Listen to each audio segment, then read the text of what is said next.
we somehow somebody set up an appointment for us to go talk to him because I wanted permission to go into the schools and give my story, and I wanted permission to invite them to a special jump in the afternoon just for the kids in the National Stadium. So we didn't think it would be a big deal. Well, so we got the appointment, walked into the Minister of Education's office. There were about 3-4 of us, and he stood up behind his desk, big guy. They're all Tongans are all big, so he went like this, go sit down. And so we went over and sat down. I took my hat off and just kind of threw it on the table, coffee table, and this guy went ballistic.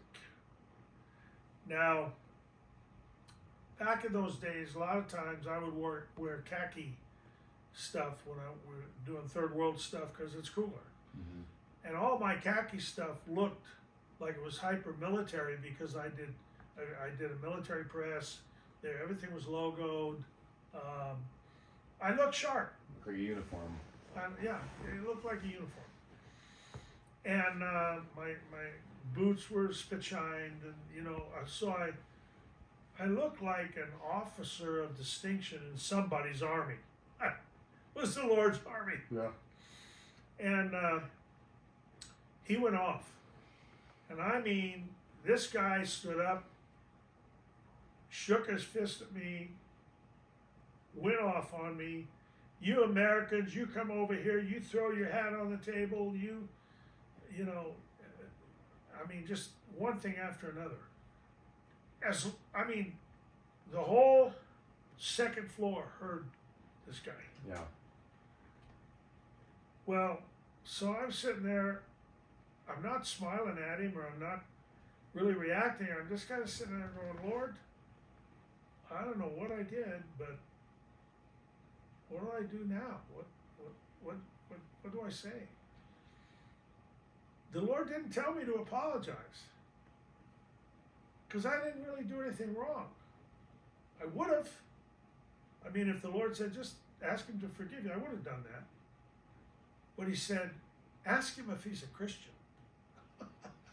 Are you kidding? He's a second seat in the Methodist Church, the King's Church. Are you a Christian? No. The whole island's a Christian. The king is a spirit-filled Christian.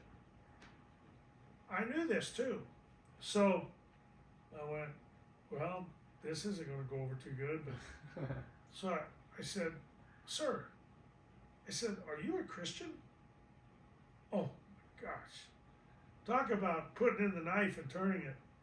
He went to another level that I didn't think there would be another level, but he went to another level.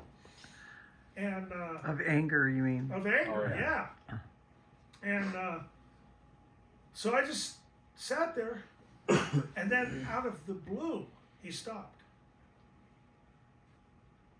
And he said, look, I think we got off on the wrong foot. And I wanted to say, we? Who's we? I haven't done anything yet, but I didn't say anything. He says, I think we got off on the wrong foot.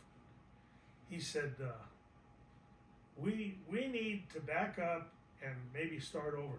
So he sat down and we started talking. I said, well, sir, I'm just here to see if, you would consent to allowing our team to go into the school and let me share my little story and, what Jesus has done for me and invite the kids to come to a special program we want to do in the National Stadium for your school kids.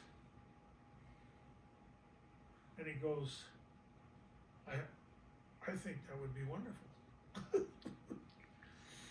And his other arm was in a sling. So one arm was in a sling, the other one he was pointing at me. So we talked, and then I said, well, thank you. I said, that's really all I wanted to do is I wanted to fulfill order. I wanted to make sure we were in order here and not do anything without permission. And he said, before you leave, would you do something for me? I said, sure. He said, would you pray for me? Man, when he said that, I thought, this is full circle. Mm-hmm. He went from, you know, the Tongans are noted for eating people. Not just killing you, they kill you and then they eat you. That's their history. Matter of fact, we went to a special thing that the Tongan nation did while we were there, and I think they did it because we were there. Out on the, whether it's the East Coast or West Coast on the shoreline, where they murdered and ate missionaries. Went out there, set up tents, and did a whole service of repentance before the Lord for doing that. And we were, of course, special guests, invited. And he, so I said, yes, I will. And I got up, went behind his desk, laid hands on him. We prayed in the Spirit, prayed in other tongues, prayed over him, that the Lord would fill him, that the Spirit heal his shoulder, the whole thing. By the time we left, he was up out of his chair, opening the door. Meanwhile, all the secretaries were like almost stacked up at the door, wanting to hear what's going on in there. And ushered us out. I mean, it was, and so we get out of the building. We're walking down the sidewalk to the coffee shop, and my son Brandon was with us. He said, Dad, what just happened? What happened? What just happened in there? I said, it'll take a while to explain. Abiding in the vine and bearing good fruit. Yeah, no kidding. Overcoming evil with good. Because you did, what, 14